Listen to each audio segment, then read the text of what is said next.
मुझे आशा है आप सभी अच्छे और प्रसन्न होंगे। चलिए आज हम करते हैं पाठ 4 शब्द विचार। करते हैं इस पाठ की शुरुआत। आप वर्ण विचार के बारे में पढ़ चुके हो। पढ़ ही मिलकर शब्द बनाते हैं। वर्णों से निर्मित ये शब्द ही भाषा को अर्थपूर्ण बनाते हैं और विचारों का आदान प्रदान करने में सहायक होते हैं। ये शब्द ही भाषा का आधार है। इन शब्दों को पढ़िए। उपयुक्त दोनों शब्दों का निश्चित अर्थ है, इसलिए ये सार्थक शब्द है।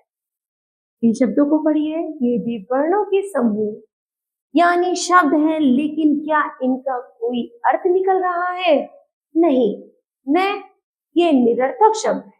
इनका भाषा निर्माण में कोई महत्व नहीं है। ये किसी अर्थ को प्रकट नहीं कर रहे हैं। ठीक है, चलिए जानते हैं परिभाषा के माध्यम से शब्द किसे कहते हैं। वर्णों का सार्थक समूह शब्द कहलाता है। ठीक है, शब्दों का वर्गीकरण। शब्दों को 4 वर्गों में विभाजित किया गया है। उत्पत्ति के आधार पर, रचना या बनावट के आधार पर, अर्थ के आधार पर और प्रयोग के आधार पर। पहला है उत्पत्ति के आधार पर। हिंदी भाषा में शब्द कहाँ से आए? हिंदी में कुछ शब्द संस्कृत से आए हैं, कुछ अंग्रेजी से, तो कुछ फारसी से आए हैं। इन शब्दों की उत्पत्ति के आधार पर ही शब्दों को 5 भागों में विभाजित किया गया है। पहला है तत्सम शब्द। तत्सम जो शब्दों के मेल से बना है, तत् उसके सम समान अर्थात उसकी समान। तत्सम संस्कृत का शब्द है। जो शब्द संस्कृत भाषा से ज्यों के त्यों बिना परिवर्तन के हिंदी में आ गए हैं, वे तत्सम शब्द कहलाते हैं। ये संस्कृत भाषा के शब्दों के समान है, जैसे अग्नि, रात्रि, सूर्य, चंद्र आदि। दूसरा है तद्भव शब्द। संस्कृत के वे शब्द जो समय के साथ बदलकर हिंदी में प्रचलित हो गए हैं। तद उससे भव होना अर्थात संस्कृत भाषा से होने वाले। स्पष्ट है कि जो शब्द संस्कृत शब्दों के बदले हुए रूप में हिंदी में प्रयोग किए जाते हैं, वे तद्भव शब्द कहलाते हैं, जैसे आग, रात, सूरज, चांद आदि। कुछ तत्सम तथा तद्भव शब्दों के उदाहरण। हस्त तद्भव है हाथ। ग्राम का है गांव, पत्र का है पत्ता। आम्र का आम, मुख का मुंह, दंत का दांत, मात्र का माता, पद का पैर और कर्म का काम। ठीक,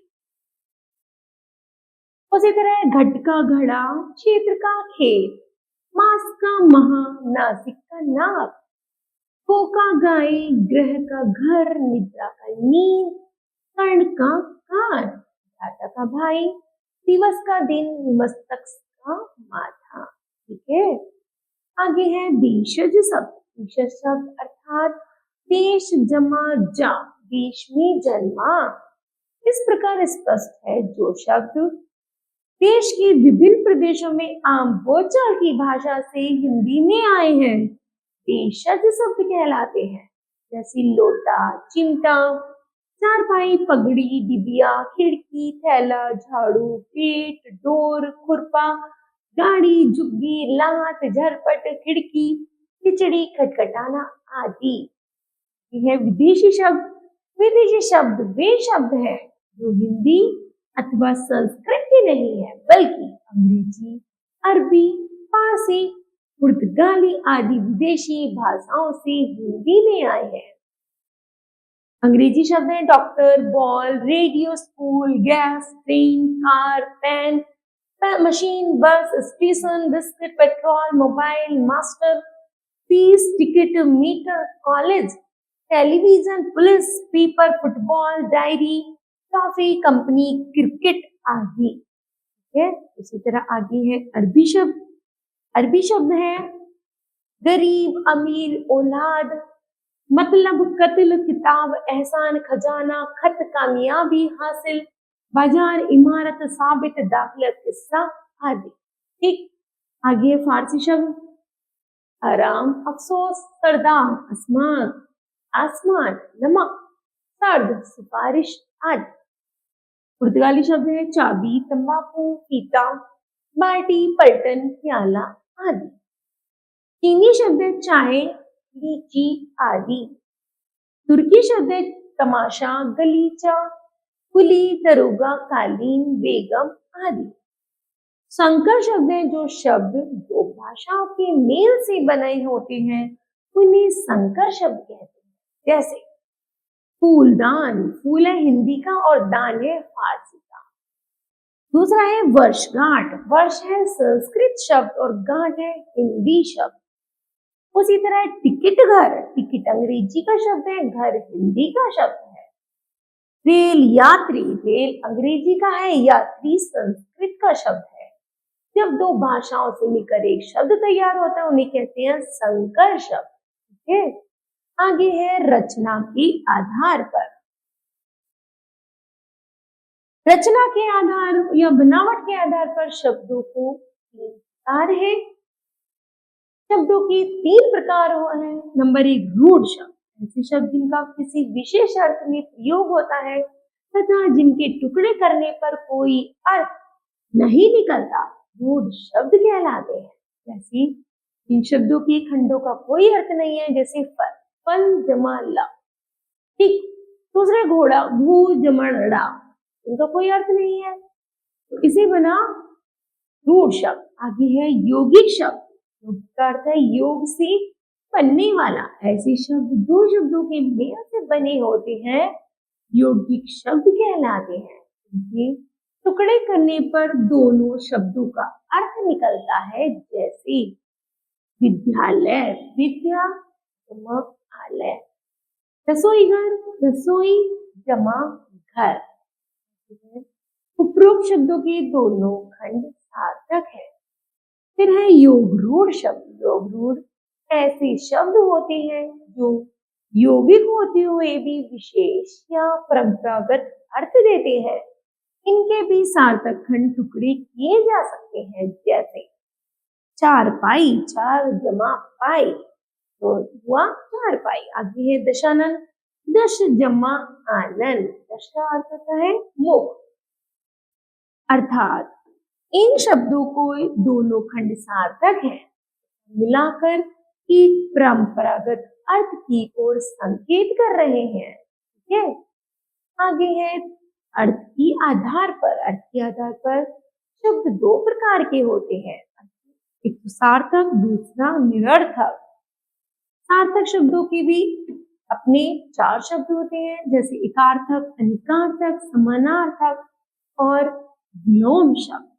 ठीक, पहला है सार्थक शब्द। ऐसे शब्द जिनका कोई अर्थ निकलता है उन्हें सार्थक शब्द कहते हैं। जैसे पुस्तक, अनार, कमरा, चूड़ी आदि। पहला है सार्थक, जो शब्द केवल एक अर्थ देते हैं उन्हें एकार्थक शब्द कहते हैं। जैसे चांद, सूरज। अनेकार्थक शब्द ऐसे शब्द जिनके एक से अधिक अर्थ होते हैं, अनेकार्थक शब्द कहलाते हैं। जैसे मतलब, धन, प्रयोजन, कर का हाथ, किरण का टैक्स, हाथ की सूंड आदि। समानार्थक या पर्यायवाची शब्द, समानार्थी वाले शब्द समानार्थी शब्द या पर्यायवाची शब्द कहलाते हैं। जैसे हवा का अनिल, पवन, वायु। धरती का हम कह सकते हैं पृथ्वी, भूमि, धरा आदि। है विपरीतार्थक या विलोम शब्द, ऐसे शब्द जो एक दूसरे का उल्टा या विपरीत अर्थ देते हैं, विलोम शब्द कहलाते हैं। जैसे प्रशंसा का निंदा, समीप का दूर।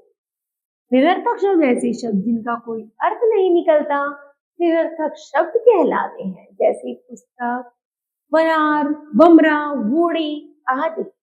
प्रयोग के आधार पर शब्दों की मेल से ही वाक्यों का निर्माण होता है। वाक्यों में प्रयोग किए गए ये शब्द दो प्रकार के होते हैं, विकारी तथा अविकारी। विकारी शब्द ऐसे शब्द जिनके रूप में लिंग, वचन, कारक आदि के अनुसार विकार अथवा परिवर्तन होता है, विकारी शब्द कहलाते हैं। ये 4 प्रकार के होते हैं। संज्ञा, सर्वनाम, क्रिया, विशेषण आदि है अविकारी ऐसे शब्द जिनके रूप में लिंग, वचन, कारक आदि के कारण कोई विकार अथवा परिवर्तन नहीं होता, अविकारी शब्द कहलाते हैं। ये भी 4 प्रकार के होते हैं। क्रिया विशेषण, समुच्चय बोधक, संबंध बोधक और विस्मय आदि बोधक। ठीक है, चलिए जानते हैं इस पाठ के महत्वपूर्ण तथ्य। वर्णों का सार्थक समूह मेल शब्द कहलाता है। हिंदी के शब्दों को 4 भागों में विभाजित किया गया है, उत्पत्ति के आधार पर, रचना के आधार पर, अर्थ के आधार पर तथा प्रयोग के आधार पर। उत्पत्ति के आधार पर शब्द के 4 प्रकार है, तत्सम, तद्भव, भेषज व विदेशी। रचना के आधार पर शब्द 3 प्रकार के होते हैं, रूढ़, यौगिक और योग रूढ़। अर्थ के आधार पर शब्दों की मुख्यतः 2 प्रकार है, सार्थक तथा निरर्थक। सार्थक शब्दों की 4 प्रकार है, एकार्थी, अनेकार्थी, समानार्थक और विलोम शब्द। प्रयोग के आधार पर शब्द 2 प्रकार के होते हैं, विकारी तथा अविकारी शब्द। यह पाठ आपका पूरा होता है। मुझे आशा है बच्चों यह पाठ आपको समझ आया होगा। धन्यवाद।